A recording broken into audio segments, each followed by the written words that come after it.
Hola! Today we will be learning the gender of nouns in Spanish. But first, what are nouns? Nouns are words that identify people, animals, places, objects, or ideas. Nouns in Spanish are different than English because they have a grammatical gender, which means they are either feminine or masculine, but in some cases they could be both.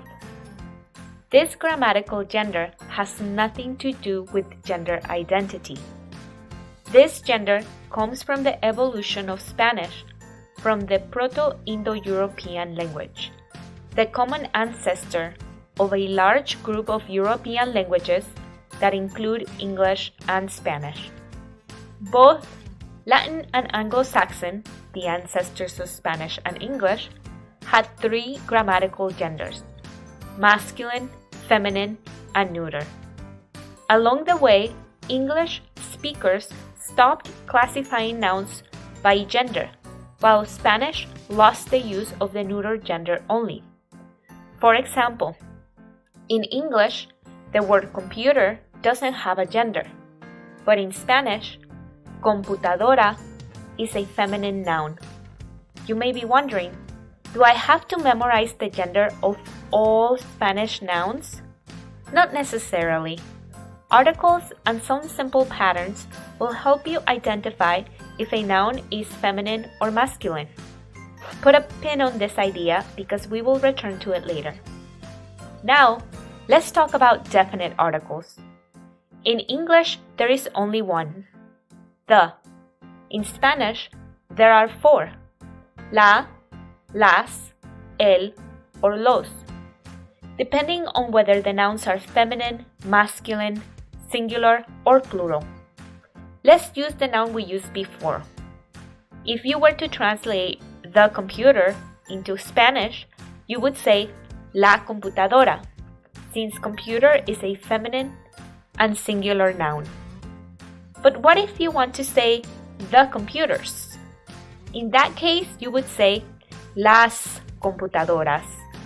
In Spanish, if you want to make a noun plural, you add an S if the noun ends in a vowel and an ES if it ends in a consonant.